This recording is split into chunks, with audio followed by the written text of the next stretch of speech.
नमस्कार मित्रांनो, गोष्ट बदलाची सामाजिक परिवर्तनाची या मालिकेत तुम्हा सर्वांचं स्वागत। या एपिसोडमध्ये आपण पाहणार आहोत की विकास प्रकल्पांसोबत येणारं विस्थापन आणि त्या विस्थापनामुळे पुनर्वसतांचे तयार होणारे प्रश्न हे वेगळ्या पद्धतीने हाताळणाऱ्या नर्मदा बचाव आंदोलनाची गोष्ट।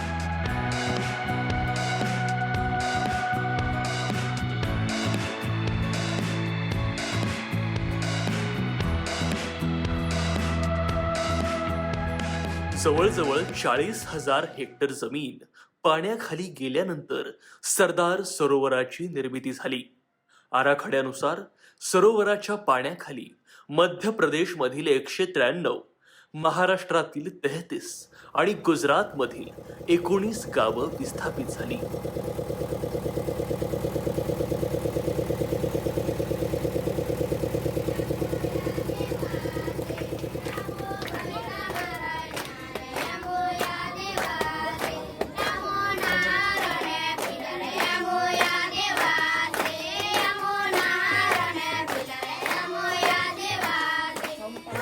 सरदार सरोवर प्रकल्पाच्या निमित्ताने नेमके नर्मदा बचाव आंदोलनाची गरज कुठे भासली, हे आंदोलन का करण्यात आलं, तिथल्या स्थानिकांची नेमकी काय भूमिका होती, जाणून घेऊयात। नर्मदा बचाव आंदोलनाची सुरुवात झाली ती 1985 मध्ये। मी खरोखर गुजरातच्या आदिवासी पट्ट्यामध्ये, जो बनासकांठा ते डांगचा पट्टा आहे, तिथे कार्य करत होते काही वर्ष। आणि तिथे मला ज्या वेळेला नर्मदेची हकीकत समजली, एका सर्व्हायव्हल म्हणजे अस्तित्वाच्या वरती असलेल्या छोट्याशा संगोष्ठीमध्ये, त्यावेळेला नागपूरच्या एका वकीलबाईंच्या बरोबर मी आले।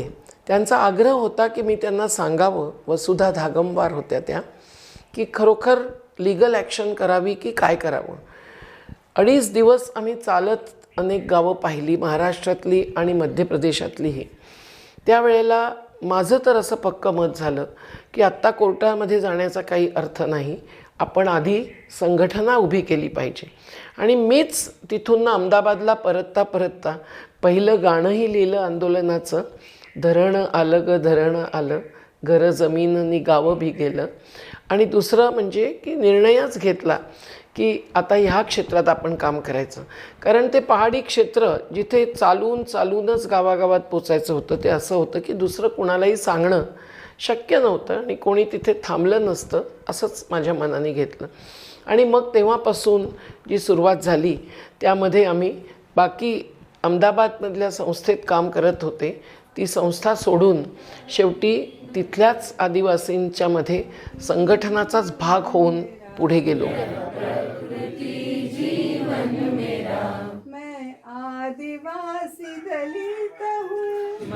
आदिवासी दलित हूँ, मैं शोषितों के साथ हूँ, और घर है ना, खेती है ना, इंसान है, और हम गरीब लोग हैं, हम अनपढ़ है, हम साहब है, और इंदुर केस लग रहा, इधर जमीन डूब चुकी, और इधर का हमारा केस लग रहा। लेकिन सरकार ने गुनो करा, सरकार ने जमीन को डूबा रखा ना, हमको गरीब को आज भी इंदौर घड़ा रखा है। उधर से वो जमीन से आज भी नहीं दिख रहा, वहाँ बहुत बड़ा बड़ा पेड़ था। ऊपर से पानी के केनाल निकाल के उसका पाट उसका पूरी फसल लेते थे, 2 फसल लेते थे जमीन। ये गेंतिया भाई और राम सिंह नावला, जैसे सोबी भाई का है, ये रानिया कन्या मनिया सब भाई का है, तो ऐसे सरकार छोड़ दिया। तिथे चित्र असं होतं की 10 वर्ष ज्या ट्रायब्युनलनी म्हणजे न्यायाधिकरणाने, लवादानी या सरदार सरोवराच्या संदर्भातच पण संपूर्ण नर्मदेच्या खोऱ्यातल्या पाण्याचं वाटप, उपयोग, लाभहानीचं गणित हे सगळं मांडण्यासाठी महाराष्ट्र, मध्य प्रदेश आणि गुजरातमध्ये जो विवाद होता, तो विवाद सोडवण्यासाठी म्हणून कार्य केलं। त्या ट्रायब्युनलनी कधीही एकाही गावाला, एकाही विस्थापितांच्या घराला भेट दिली नव्हती। त्या 10 वर्षामध्ये महाराष्ट्र आणि मध्य प्रदेशाने ह्या धरणाला विरोध केला होता। आणि त्यातलं एक कारण विस्थापन, जे ह्याच राज्यांमध्ये अधिक होतं। आणि मध्य प्रदेशची तर स्पष्ट भूमिका होती की आम्हाला एवढ्या लोकांचं विस्थापनाचं पुनर्वसन करणं शक्य नाही, आमच्याकडे जमीन नाही, वगैरे वगैरे। परंतु त्या 10 वर्षानंतर जो निर्णय आला, तो ह्या विरोधामुळे पुनर्वसनाच्या अनेक बाबी चांगल्या प्रकारे मांडणारा असा ट्रायब्युनलचा अवॉर्ड होता। आणि त्यामध्ये 25% ज्यांची जमीन बुडते त्यांना किमान 5 एकर जमीन द्यावी लागेल हे होतं. त्यामध्ये पुनर्वसन स्थळांमध्ये कुठल्या कुठल्या सोयीसुविधा द्यायला पाहिजेत ते होतं. आणि प्रत्येक विस्थापित कुटुंबाला एक 60 फूट बाय 90 फूट म्हणजे 5400 चौरस फुटाचं एक भूखंड घर बांधण्यासाठी देणं हे सुद्धा होतं. या दिशेने पुढे जाण्यासाठी 3 वर्षांमध्ये सगळं प्लॅनिंग करणं हे सुद्धा ट्रायब्युनलनी सुचवलं होतं, नव्हे आदेशित केलं होतं. परंतु तसं काहीही झालेलं दिसलं नाही. आणि त्याच्या विना ज्या वेळेला धरण हे पुढे जात होतं त्यावेळेला निश्चितच आम्हाला लक्षात आलं की पुनर्वसन काही सहजासहजी होणारं नाही. आम्ही आधी 36 प्रश्न काढून ते अगदी प्रत्येक राज्यातल्या अधिकाऱ्यांपासून ते केंद्र सरकारच्या मंत्र्यांपर्यंत पोचवले. आणि विश्व बँकेचं दल ज्या वेळेला मणिबेलीसारख्या गावामध्ये आम्हाला भेटलं होतं त्यावेळेला त्यांच्याशी आमचा संवाद सुरू झाला. अधिकारी चुकीचं भाषांतर करत होते आदिवासींच्या म्हणण्याचं, तेव्हा योगायोगाने तिथे असल्यामुळे मला हस्तक्षेप करावा लागला. आणि विश्व बँकेच्याही लक्षात आलं की त्यांना धरातळाची स्थिती खरोखर सरकारकडून समजत नाही आहे. तेव्हा विश्व बँकेपर्यंत आम्हाला पोचावं लागलं, कारण त्यांचं जे 1985मध्ये कर्ज सॉफ्ट लोन आणि हार्ड लोन कमी आणि अधिक व्याजाने मंजूर झालेलं होतं या धरणासाठी, त्यामुळेच तर धरण पुढे रेटलं जात होतं भारतातल्या कायद्यांचं पालन न करता.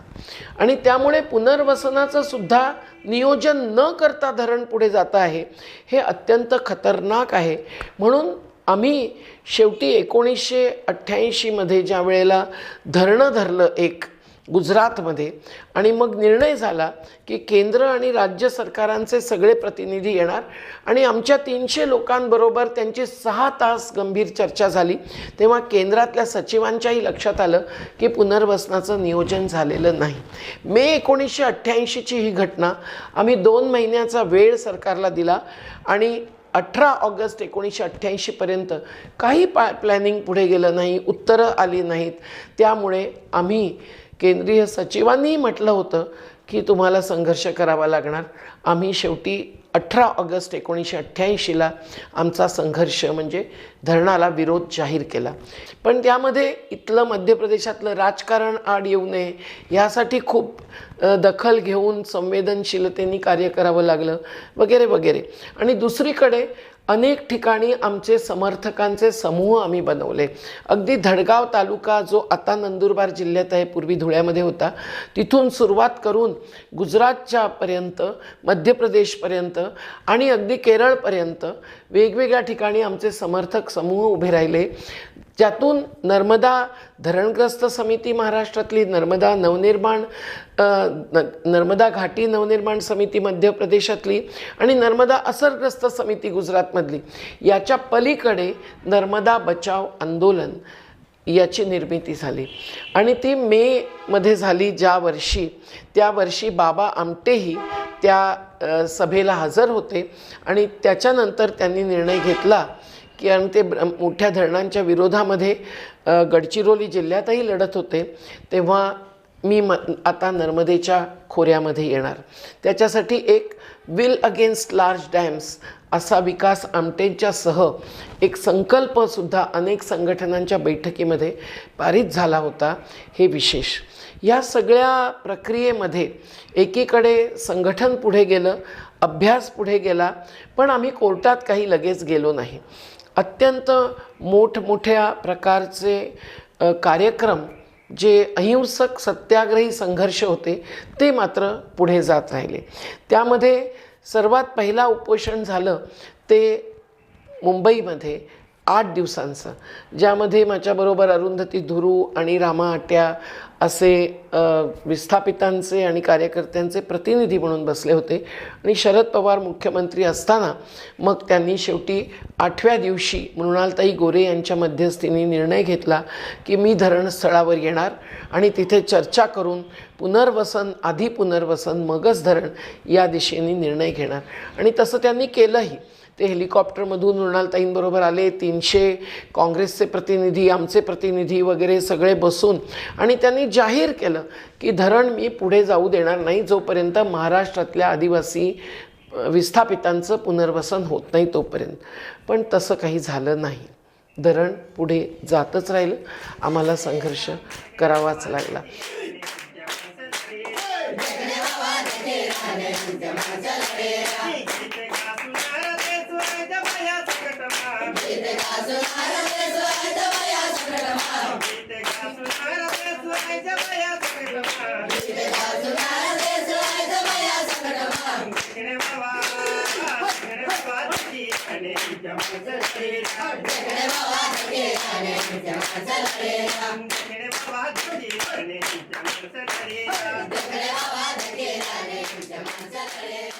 The struggle that we are fighting is really an indefinite one, and it's the question of life and death, nothing less than that.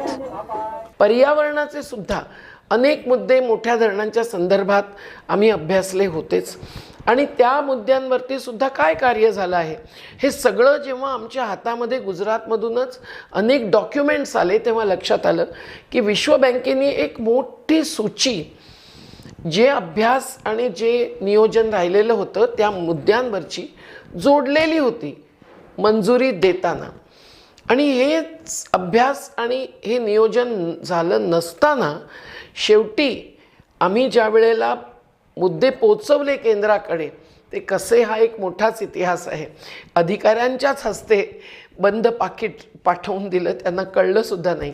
परंतु त्या निर्णयामध्ये मग त्यामुळेच राजीव गांधी पंतप्रधान असताना TN सेशन जे पर्यावरणाचे सचिव होते आणि नरेश चंद्र जे जलसंसाधन मंत्रालयाचे सचिव होते त्यांनी मिळून निर्णय घेतला अटींसह मंजुरी देण्याचा.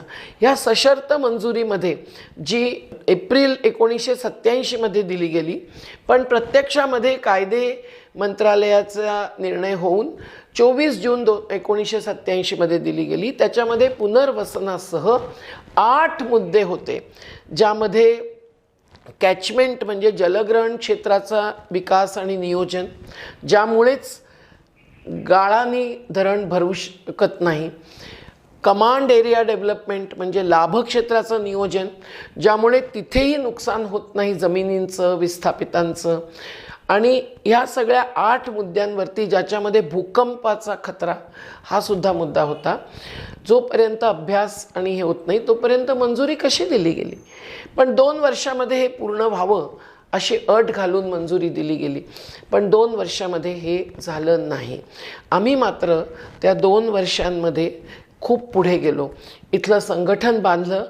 एक बाजूला पहाडी क्षेत्रातलं, मध्य प्रदेशातलं पण महाराष्ट्राचं सर्वात अधिक आणि त्याच्या खालोखाल मध्य प्रदेशातल्या मैदानी क्षेत्रातलं. आणि त्यासाठी जे जे कार्यकर्ते जोडले गेलेले होते त्यांनी आम्ही मिळून हे सगळे प्रयास केले. 1989मध्ये आम्ही 80 किलोमीटर पायी चालून महाराष्ट्रातल्या आदिवासींनी धरणस्थळ गाठलं. तसं मध्य प्रदेशामध्ये तोपर्यंत आमचं संघटन पुढे गेलं होतं. तिथल्यासुद्धा जवळजवळ 100 गाड्या तिथे धरणस्थळावर पोचल्या. त्या धरणस्थळावरती आमचे अनेक समर्थकही हजर होते, महाराष्ट्रातले, मध्य प्रदेशातले. पण तरी त्यांनी आम्हाला अश्रुधूर वगैरे सह अटकेत घेतलं आणि 7 ते 8 हजार लोकांना एका मैदानामध्ये जेल बनवून ठेवलं. त्यावेळेलाही आम्हाला तिथून सुटका मात्र मिळालीच, कारण त्यांना शक्यच नव्हतं आम्हाला खायला घालणं. आम्हाला एका गाडीत बसवून 7 जणांना त्यांनी खूप घुमवत ठेवलं, पण आमचे लोक हटले नाहीत. म्हणून शेवटी आम्ही तिथून सुटलो. पण या सगळ्यानंतरसुद्धा करायचं काय हा प्रश्न होता. तेव्हा मग 1988 नंतर 1990पर्यंत आमची अनेक धरणं झाली. मध्य प्रदेशातल्या विधानसभेच्या समोर झालं. अनेक राजकीय नेते विद्याचरण शुक्लांसारखे तिथे येत राहिले. आम्ही राजकीय नेत्यांना मनाई केली नाही, पण मंच आमचा, कार्यक्रम आमचा, त्यांचा सहभाग आणि समर्थन अशी आमची भूमिका होती. ह्या 1990मध्येच बाबा आमटे ज्या वेळेला आले त्यावेळेला आमचा मोठा इंदौर मुंबई म्हणजेच मुंबई आग्रा हायवे 28 तास रोखण्याचा कार्यक्रम झाला आणि तोही अगदी ट्रॅक्टर रॅली म्हणून जाहीर करून आम्ही अचानक रोखला होता. आणि तिथे बाबा आमटे पोहोचले, तिथे स्वामी अग्निवेशही आले होते आणि तिथे सुंदरलाल पटवा त्याच दिवशी शपथविधी होता त्यांना जाहीर करावं लागलं मुख्यमंत्री मध्य प्रदेश असताना की मी ह्याचा पुनर्विचार करणार. पण तोही पुनर्विचार झाला नाही. प्लॅनिंग कमिशनमध्ये चर्चा झाल्या पण पुनर्विचार संपूर्ण धरणाचा असा झालं नाही, म्हणून आम्हाला संघर्ष पुढे न्यावा लागला. आम्ही त्याच वर्षी पुन्हा दिल्लीतही पोचलो आणि VP सिंग प्रधानमंत्री होते, त्यांच्या घराच्या बाहेर 1500 लोकांनी डेरा घातला. बाबा आमटे तिथे पहुडलेले होते कॉटवरती आणि शेवटी VP सिंगांनी आतमध्ये जेव्हा चर्चा लावली त्यावेळेला काही थोडीशी मिनटं असं ते म्हणत असतानाही 90 मिनटं चर्चा झाली. त्या 1.5 तास चर्चेमध्ये सुंदरलाल बहुगुणा, सुगथा कुमारी, ठाकूरदास बंग असेही आमच्या बाजूनी हजर होते. पण त्यावेळेला जो निर्णय झाला होता पुनर्विचाराचा तोही पुन्हा माधव चितळे हे केंद्रीय जल आयोगाचे अध्यक्ष त्यावेळेला होते, त्यांच्यावर सोपवला गेला पुनर्विचार. पण त्यांनी मात्र आमची जी बैठक झाली यात आशिष कोठारी हजर होते, त्या बैठकीमध्ये असा आमचा निर्णय स्वतःचा दिला की मी या प्रत्येक मुद्द्यावरती तुमच्या एक छोटी पुस्तिका जाहीर करतो, आणखी काही करण्याची गरज नाही. हे अत्यंत विकृत होतं, आम्हाला मान्य नव्हतं. परंतु तोपर्यंत VP सिंगांचं सरकारही गडगडलं आणि मग तो पुनर्विचाराचा मुद्दाही तिथेच राहिला. शेवटी जानेवारीमध्ये विश्व बँकेचा निर्णय आला की ते ह्या धरणाचा पुनर्विचार करण्यासाठी एक आंतरराष्ट्रीय आयोग नेमणार. हे सुद्धा का झालं? आंतरराष्ट्रीय पातळीवरती आमचं काम 1986-87 पासूनच पुढे गेलेलं होतं. त्याचा निर्णय हा 1990मध्ये आम्हाला मिळाला. ते आम्हाला का करावं लागलं? विश्व बँक ज्या पैशामुळे ज्या वेळेला देशातल्या कायद्यांचं पालन न होता पुढे एखादी योजना ढकलली जाते त्यावेळेला त्यांच्यापर्यंत पोचणं, त्यांनाही प्रश्न करणं हे आवश्यक असतं. तेव्हा अनेक देशातल्या वेगवेगळ्या संस्थांनी आमच्याशी जोडून घेऊन एक समिती बनवून विश्व बँकेला प्रश्न विचारायला सुरुवात केली. ज्या वेळेला पहिल्यांदा मी अमेरिकेमध्ये गेले त्यावेळेला विश्व बँकेचे बोर्ड ऑफ डायरेक्टर्स म्हणजे जे संचालक मंडळ, त्या संचालकांना एकेकाला भेटताना असं आढळलं की नेदरलँड्स असो की जर्मनी असो की UK असो की अमेरिका असो, या अनेक देशांमधले ते संचालक हे अतिशय संवेदनशील निघाले आणि त्यांनी या सगळ्या मुद्द्यांची दखल घेऊन विश्व बँकेच्या मॅनेजमेंटला प्रश्न केले. त्या मॅनेजमेंटकडे उत्तरं काय असणार? त्यांनी सुद्धा जाणलेलं होतं की बेसिक अभ्यास आणि नियोजनही झालेलं नाही. मग शेवटी त्यांनी मोर्स कमिशन नियुक्त केलं.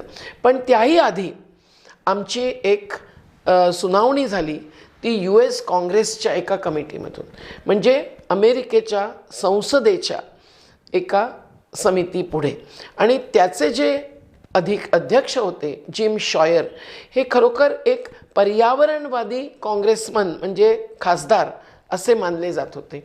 आणि त्यामुळे त्यांनी आधी 8 मिनटं असं त्यांचे अधिकारी म्हणत असताना सुद्धा 45 मिनटं आमची सुनावणी केली, जी आज पुस्तक रूपामध्ये सुद्धा उपलब्ध आहे.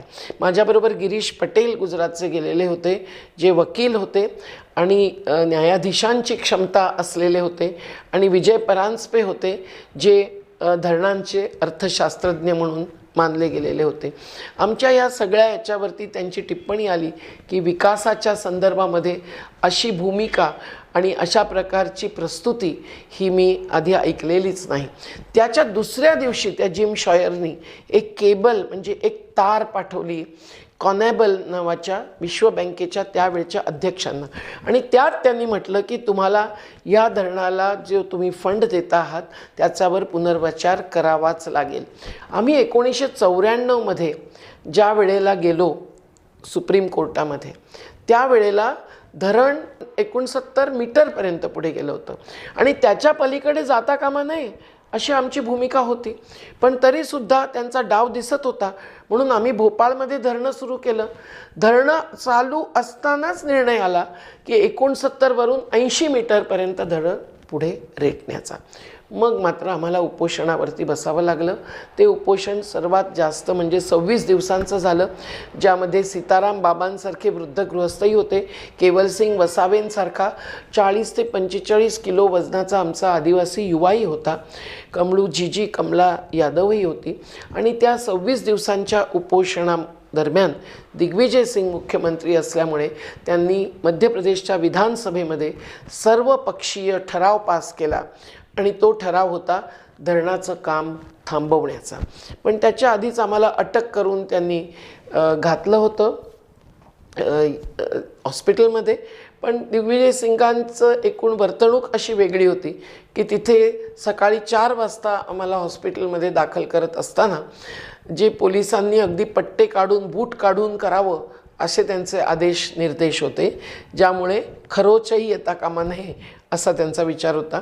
आणि हॉस्पिटलमध्ये पोचलो, डोळे उघडले, झोपेतच आम्हाला उचलल्यामुळे त्यावेळेला त्यांनी हात जोडून माफी मागितली होती. याच दरम्यान शेवटी 1995ला सुनावणी सुरू झाल्यानंतरच सुप्रीम कोर्टाला धरण थांबवावं लागलं आणि ते मग 4 वर्ष त्यांनी थांबवून ठेवलं. कारण हजारो कुटुंब घाटीमध्ये राहत असताना नर्मदेच्या खोऱ्यामध्ये 3ही राज्यांमध्ये आणि ज्यांचं पूर्ण सर्वेक्षणही झालेलं नव्हतं, पुनर्वसनाचं नियोजन झालेलं नव्हतं, कुठे पुनर्वसन करणार त्या स्थळांच्या जागा निश्चित नव्हत्या, कुणाची पात्रता आहे त्यांची सर्वांगीण सूची नव्हती. आणि आम्ही हे सर्व मुद्दे त्यांच्यासमोर मांडलेले होते की ट्रायब्युनल झालेलं आहे, त्याच्यानंतर राज्यांनी विश्व बँकेच्या दबावाखाली, आंदोलनाच्या प्रभावाखाली अनेक काही गोष्टी आपल्या आदेशांमध्ये सामील केल्या होत्या, पण पालन झालेलं नाही आहे. तर धरण कसं काय पुढे जाऊ शकतं? धरण पुढे जाऊन बुडीत कसं आणू शकतात? बुडीतामध्ये पहाडातले आदिवासी आणि मैदानातली मध्य प्रदेशातली तर निमाडची मोठी मोठी गावं, 600 ते 3000 घरं एकेका गावात असताना हे कसं पुढे जाऊ शकतं? पर्यावरणीय हानीपुरती त्याच्यासाठी पर्यायी वनीकरण सारख्या गोष्टीसुद्धा झालेल्या नसताना कसं पुढे जाऊ शकतं? त्यामुळे नदीवर काय परिणाम होईल, विस्थापितांवर काय परिणाम होईल आणि पर्यावरणावर काय परिणाम होईल, हे प्रश्न आम्ही उठवले होते. आर्थिक लाभहानीचं गणितसुद्धा अत्यंत त्रुटीपूर्ण होतं. त्याबद्दल 2च मिनटं सांगते. आणि त्याही आम्हाला मुद्दा उठवावा लागला, कारण ते केलं होतं टाटा इकॉनॉमिक कन्सल्टन्सी सर्व्हिसेसनी. पण 1983मध्ये टाटा इकॉनॉमिक कन्सल्टन्सी सर्व्हिसेस TCSनी ज्या वेळेला हे कार्य हाती घेतलं, त्यावेळेला त्यांच्याच त्या इकॉनॉमिक ॲप्रेझलमध्ये स्पष्ट मांडलेलं होतं की हायड्रोलॉजिकल डेटा म्हणजे पाणी सर्वात जास्त पूर आला असताना 1 in 100 years फ्लड किती भरणार, मग त्याची पातळी कुठे पोचणार, मग त्याच्याखाली किती गावं आणि किती कुटुंब आणि किती शेती, किती जंगल येणार, हे सगळं निश्चितच नव्हतं. त्यामुळे टाटाने असं म्हटलं की तापीचा डेटा घेऊन आम्ही हे ॲप्रेझल म्हणजे मूल्यांकन केलेलं आहे. किती विचित्र बात होती. आणि त्यांनी पुनर्वसनावर, विस्थापनावरती एक परिच्छेद घातला होता, ज्याच्यामध्ये 11 कोटी रुपये बजेट आखलं होतं पुनर्वसनाचं. आज हजारो कोटी रुपये खर्च होऊन सुद्धा काही हजार कोटी रुपयांची मागणी मध्य प्रदेश आणि महाराष्ट्र गुजरातकडे करत आहेत, कारण पुनर्वसनाचा सर्व खर्च गुजरातनीच करायला पाहिजे हे ट्रायब्युनल अवॉर्डमध्ये स्पष्टपणे मांडलं होतं. पण त्या टाटा इकॉनॉमिक कन्सल्टन्सी सर्व्हिसेसच्या रिपोर्टनुसार या धरणाची पूर्ण किंमत 4200 कोटी दाखवली होती. आज 55,000 ते 60,000 कोटींच्या मध्ये धरण पूर्ण झालेलं असताना ती किंमत पोचलेली आहे. परंतु तेवढा खर्चानंतरसुद्धा अजून हजारो किलोमीटरचे छोट्या कालव्यांचं नेटवर्कचं निर्माण जर बाकी आहे, तर तिथेही किती हजार कोटी लागणार आहेत हा एक मोठा प्रश्नच आहे. आणि पर्यावरणाची कामं आणि पुनर्वसनाची कामं आज अर्धवट आहेत. तर हे सुद्धा टाटा इकॉनॉमिक कन्सल्टन्सी सर्व्हिसेसचं जे इकॉनॉमिक ॲप्रेझल म्हणजे आर्थिक मूल्यांकन होतं ते किती अपुरं होतं हे दाखवून देणार आहे. इधर से पानी घुसा हुआ, उधर से पानी घुसा हुआ, इधर से पानी घुसा हुआ, चारों तरफ पानी घुसा हुआ. पानी पानी उधर पानी इधर पानी इधर पानी, ये भी पानी. अब कहाँ जाए हम? भगवान कहाँ जाओ, पानी तो पास में भरे गए. इतने तो बच्चा रहे घर में कोई अर्जेंट कोई अभी इतना बच्चा का ली कोणी में बैठ तो सोलो रन काही हजार फरक तो काम लेन जा 11 कोटींचं पुनर्वसन शक्यच नव्हतं. किती हजार कुटुंब होती. ट्रायब्युनलमध्ये आकडा होता सुमारे 7,000 कुटुंबांचा आणि आजपर्यंत 50,000 जवळजवळ कुटुंब ही पुनर्वसित झालेली आहेत तिन्ही राज्य मिळून आणि अजूनही 1,000 कुटुंब बाकी आहेत असा आमचा दावा आहे. आमची फॅक्टशीट्स तयार आहेत. मित्रांनो, हे सगळं संघर्षातूनच पुनर्वसन होऊ शकतं हे दाखवणारं ऐतिहासिक प्रक्रियेचं वर्णन मी करते आहे. आणि काय काय गोष्टी प्रावधानं ही जोडावी लागली तेही फार महत्त्वाचं आहे. मगाशी म्हटलं त्याप्रमाणे भूमिहीनांना काही स्थानच नव्हतं म्हणून आम्हाला मच्छीमारांचा संघर्ष करावा लागला. तेव्हा कुठे केंद्र सरकारने भूमिका घेतली आणि मग महाराष्ट्राच्या राज्य सरकारने घेतली आणि आमच्या 21 सोसायट्यांना आजपर्यंत टप्प्याटप्प्याने पण रजिस्ट्रेशन म्हणजे पंजीयन देऊन त्यांना मान्यता द्यावी लागली. जलाशयामध्ये मच्छीमारी करण्याची महाराष्ट्राचा जेवढा भाग बुडालेला आहे तेवढ्या भागापुरती. मध्य प्रदेशात 10 वर्ष लढावं लागलं. हायकोर्टापर्यंत जावं लागलं. शिकायत निवारण प्राधिकरण म्हणजे तक्रार निवारण प्राधिकरण ग्रीवन्स रिड्रेसल ऑथॉरिटी ही सुप्रीम कोर्टात ज्या वेळेला केस चालू होती 1994 ते 2000पर्यंत त्याच टप्प्यामध्ये नेमलं गेलं आणि त्यामध्ये भूतपूर्व उच्च न्यायालयाचे न्यायाधीशांची नेमणूक झाली. गुजरातमध्ये 1 होते, नंतर 2 झाले. महाराष्ट्रात 1च राहिले शेवटपर्यंत. मध्य प्रदेशामध्ये 1 होते, त्याच्यानंतर 5 न्यायाधीश नेमण्याचा निर्णय झाला. आज मध्य प्रदेशामध्ये एकही न्यायाधीश नाही म्हणून आम्हाला हायकोर्टात नुकतीच केस दाखल करावी लागली आहे. पण ह्या सगळ्या न्यायाधिकरणांच्या समोरसुद्धा हजारो अर्ज आम्हाला दाखल करावे लागले आहेत आणि आजही अनेक प्रलंबित आहेत. खास करून मध्य प्रदेशामध्ये गुजरातच्या न्यायाधिकरणांनी अशी काही उत्तरं दिली की त्यांनी विवाद किंवा प्रश्न काही सुटले नाहीत आणि म्हणून हा जो लढा आमचा पुढे गेला त्याच्यामध्ये एकेका टप्प्यावरती उपोषणापर्यंत जावंच लागलं. ज्या वेळेला बुडीत आलं, पहिलं आलं 1993मध्ये महाराष्ट्रामध्ये आणि काही गुजरातच्या समोरच्या गावांमध्ये, त्यावेळेला तिथे आम्हाला जलसत्याग्रह सुरू करावा लागला. आम्ही बुडीत क्षेत्रात बसलो. सगळ्यांना अटक झाली, मारहाणही झाली, अनेक जण जेलमध्ये गेले. मग शेवटी बुडीत आलं आणि तरी पुनर्वसन नाही म्हणून आम्हाला जलसमाधीचा निर्णय घ्यावा लागला. कारण उपोषणामध्ये सुद्धा जे मान्य केलं होतं त्याच्यावरती अंमलबजावणी होत नव्हती. उदाहरण सांगते. 1990मध्ये 8 दिवसाचं उपोषण होतं. 1993मध्ये 18 दिवसांचं उपोषण मुंबईत झालेलं होतं. त्यामध्ये हजारो संघटनांचे साथीसुद्धा सामील झाले होते. रांग लागत होती आम्हाला भेटण्यासाठी आणि अशा परिस्थितीमध्ये विद्याचरण शुक्ला जलसंसाधन मंत्री होते, त्यांच्यासह मधु दंडवतेजी जे आमच्याबरोबर 1 दिवस जेलमध्ये सुद्धा राहिले आणि जॉर्ज फर्नांडिस या 2 समाजवादी नेत्यांनी मध्यस्थी करून शेवटी पुनर्विचाराची बैठक लावली. ती बैठक 2 दिवस चालली. 1993मधली गोष्ट सांगते मी. आणि त्यामध्ये आम्ही आमच्यातर्फे 3 साक्षीला ठेवलेले होते. त्यामध्ये उपेंद्र बक्षी होते, त्यामध्ये LC जैन होते आणि सरकारने ठेवले होते 3.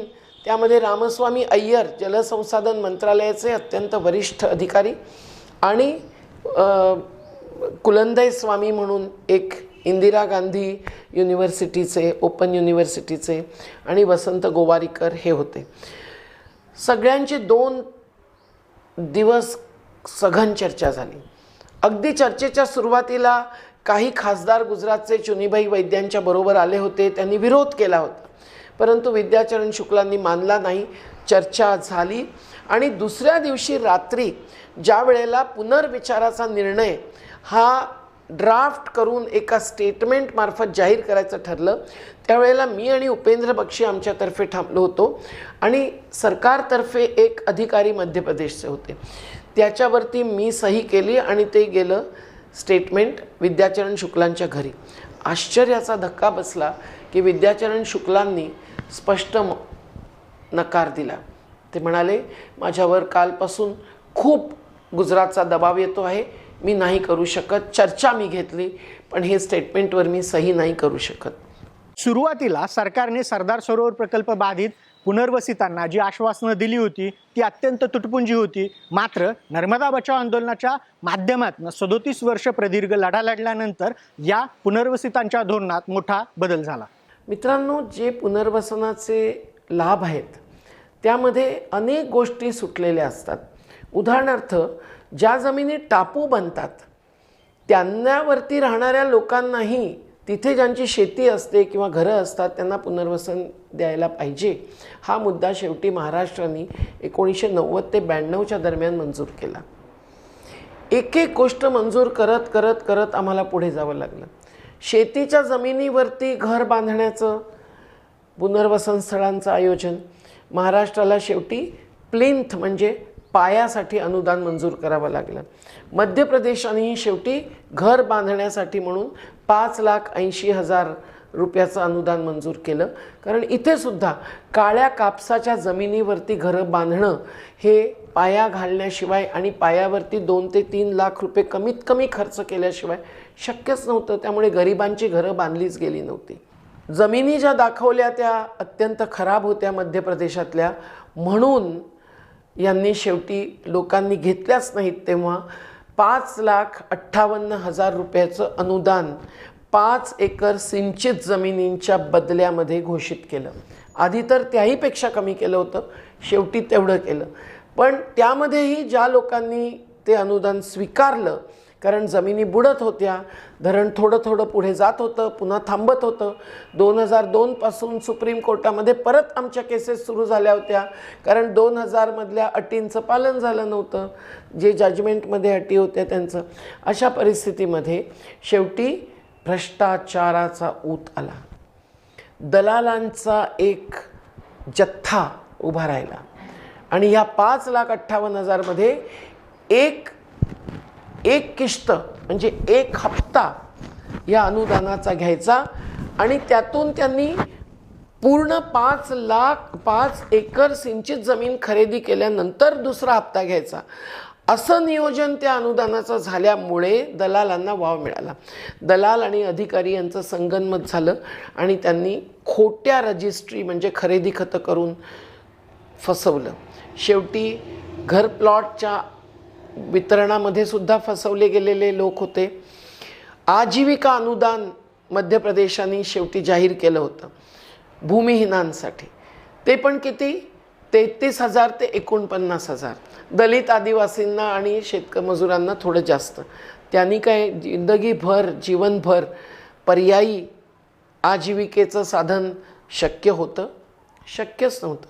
त्यामुळे त्यातही भ्रष्टाचारच झाला आणि हे सगळे भ्रष्टाचार अगदी पुनर्वसन स्थळांवरती, जी स्थळं 1994 मधल्या आमच्या केस सुप्रीम कोर्टात दाखल झाल्यानंतर अस्तित्वात आली होती मध्य प्रदेशामध्ये, ती 83ची संख्या आजही आहे.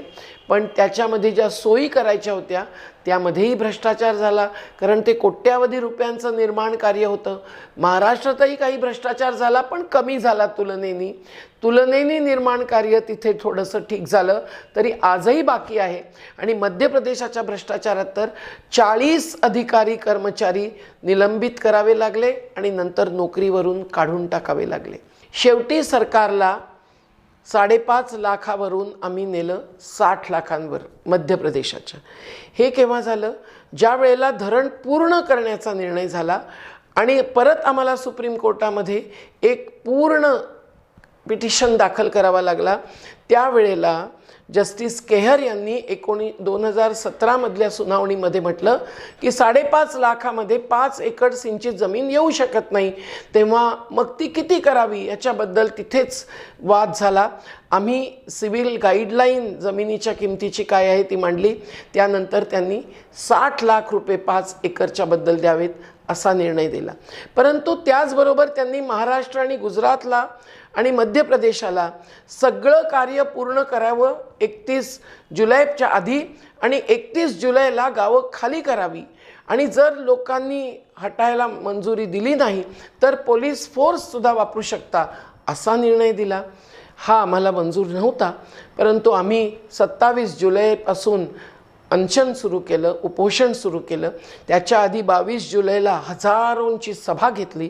त्यामध्ये अगदी अनेक पक्षांचे प्रमुख डी राजा आले, CPMचे एक वरिष्ठ दक्षिणेतले नेते आले, दिग्विजय सिंग आले आणि सर्वांनी जाहीर केलं की आम्ही आंदोलनाच्या बरोबर राहणार.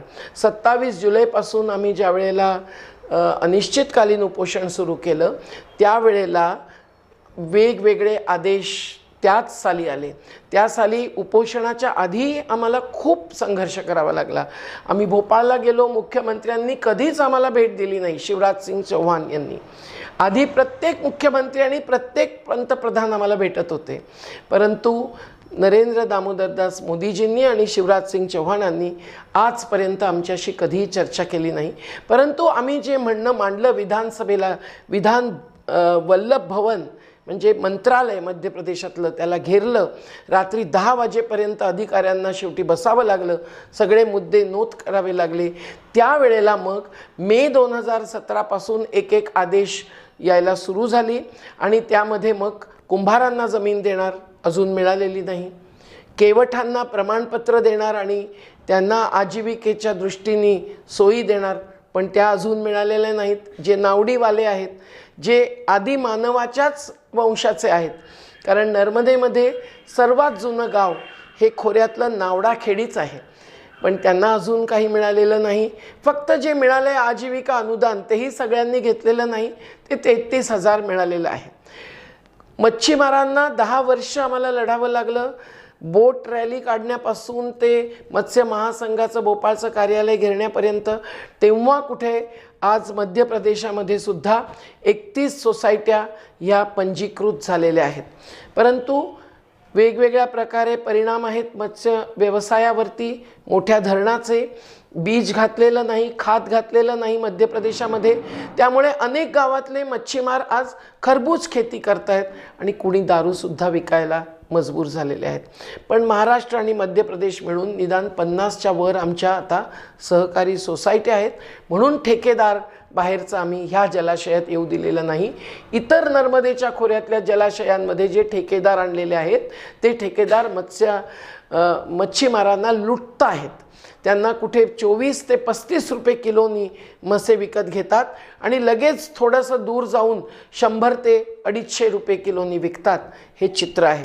पण सरदार सरोवरमध्ये या मच्छीमार कोऑपरेटिव्ह सोसायटींचा हक्क आहे. महाराष्ट्रामध्ये त्या 21 सोसायटींचा संघ स्थापन झाला. महाराष्ट्र सरकारने आम्हाला खूप सहयोग केला आणि त्यामुळे तिथल्या संघालाही रजिस्ट्रेशन मिळालं.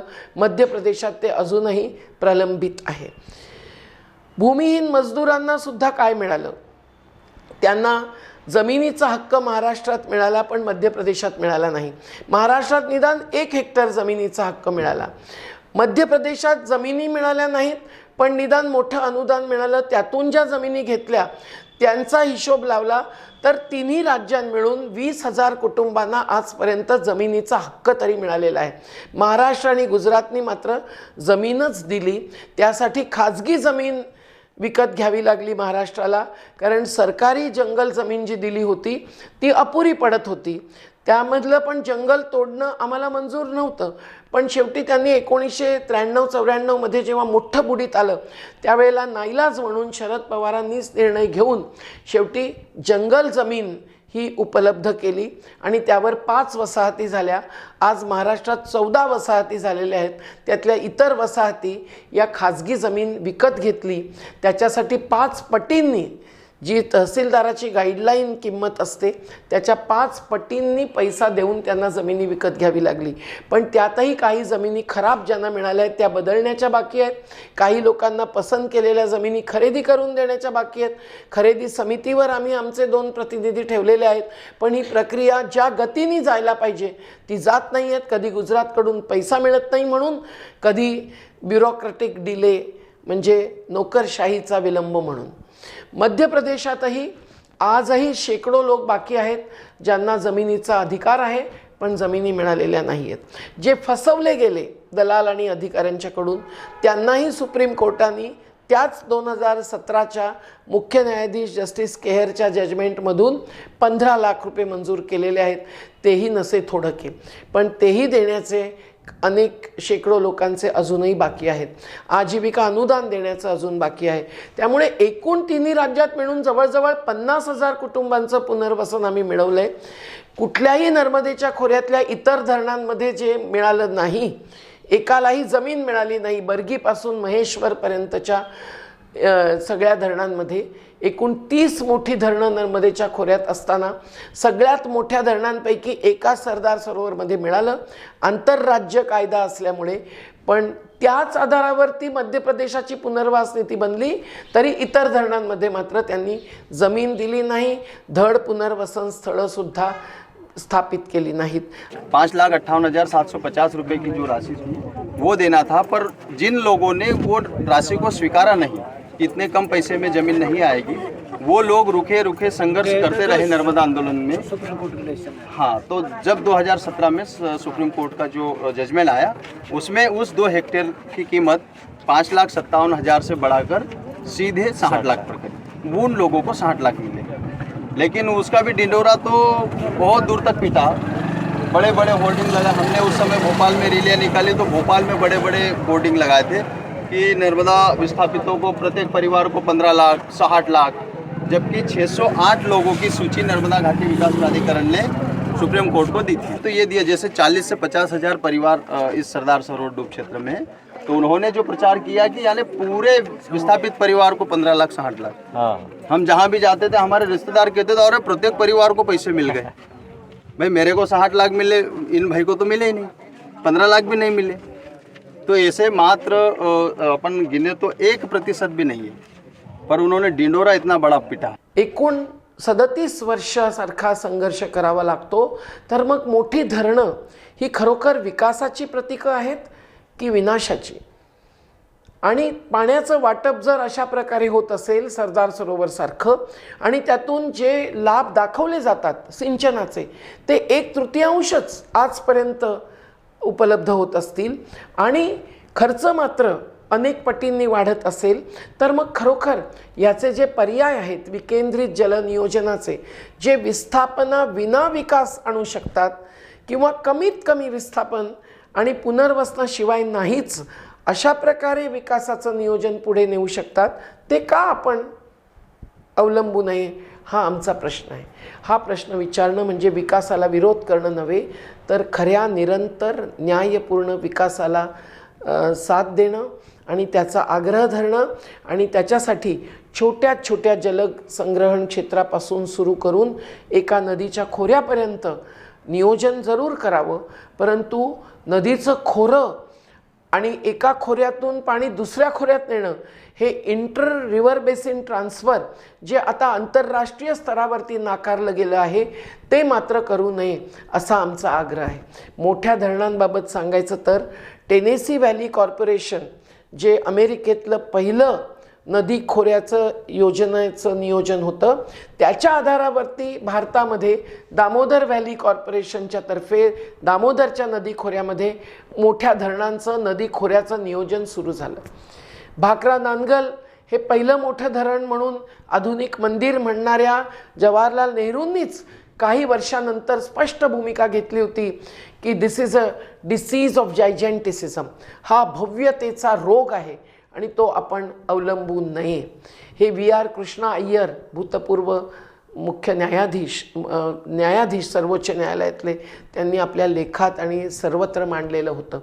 पण मित्रांनो, हे लक्षात घ्या की त्याच अमेरिकेने 1994 पासून मोठ्या धरणांची निर्मिती थांबवली, त्यावर बहिष्कार जाहीर केला आणि त्यानंतर आजपर्यंत 1000 धरणं तोडलेली आहेत नद्या खुल्या करण्यासाठी.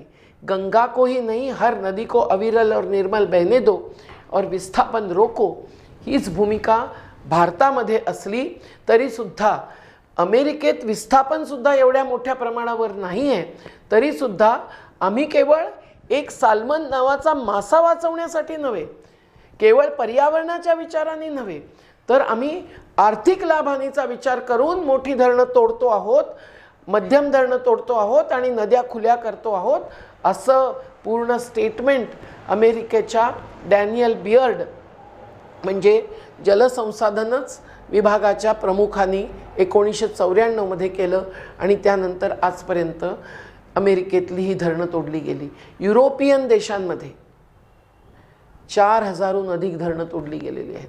तेव्हा कुठेतरी भारताने विस्थापितांच्या बद्दलचा दर्द आणि त्यांची दर्दनाक स्थिती, त्यांना करावा लागणारा संघर्ष आणि संघर्षानंतरही एकूण पर्यायी जीवन कसं मिळतं ते आम्ही इथे दोन्ही प्रकारचं दाखवलेलं आहे. मध्य प्रदेश मिळून, गुजरात, महाराष्ट्र मिळून 50,000 कुटुंबांना जवळजवळ आता पुनर्वसन स्थळांमध्ये मोठे भूखंड मिळालेले आहेत. पण ते ट्रायब्युनल अवॉर्ड आंतरराज्य कायद्यामुळे जो सर्व धरणांना लागू होत नाही आणि तिथेसुद्धा अजून गरीब लोक बाकी आहेत. तर काय म्हणावं, आम्हाला आजही वाटतं की जे काही उपलब्ध झालेलं आहे ते जरी संघर्षामुळे असलं, कानूनी संघर्षामुळेही असलं, कायदेशीर संघर्षामुळेही असलं, तरीसुद्धा एवढ्या मोठ्या प्रमाणावर विस्थापन आणि पर्यावरणाचा विनाश केल्यानंतर आता नर्मदाही धोक्यात आलेली आहे. अशी परिस्थिती मोठ्या धरणांमुळे निर्माण होऊ देता कामा नये. विस्थापन आणि पुनर्वसन याचा आधार घेताना एवढंच सांगते की लाभक्षेत्रामध्ये सुद्धा कालव्यांमुळे विस्थापित झालेले, जलग्रहण क्षेत्रामध्ये सुद्धा पर्यायी वनकरणामुळे विस्थापित झालेले आणि ज्यांचं अर्ध गाव बुडतं अर्ध गाव उरतं, त्यांचे वन अधिकारही न मिळाल्यामुळे असे अनेक हजारो कुटुंब आहेत ज्यांचा सुद्धा विचार करणं सरकारांना आवश्यक आहे आणि त्यासाठी संघर्ष आम्ही करतोच आहोत, काही मिळवतो आहोत आणि पुढे जातो आहोत. सरदार सरोवर प्रकल्प बाधित आदिवासींनी कधी रस्त्यावरची लढाई तर कधी कायदेशीर लढाई लढत आपल्या अनेक मागण्या मान्य करून घेतल्या. असं असलं तरी त्यांच्या काही मागण्या अपूर्णच आहेत. अनेक आदिवासींचं पुनर्वसन बाकी आहे, त्यासाठी त्यांचा लढा सुरू आहे. मात्र असं असलं तरी नर्मदा बचाव आंदोलनातनं मिळालेल्या यशानं देशभरातील पुनर्वसितांना एक आशेचा किरण दाखवला आहे. गोष्ट बदलाची, सामाजिक परिवर्तनाची या मालिकेतील आजचा एपिसोड तुम्हाला कसा वाटला कमेंट करून जरूर कळवा. व्हिडिओ आवडल्यास लाईक करा, शेअर करा आणि सबस्क्राईब बटन दाबायला विसरू नका.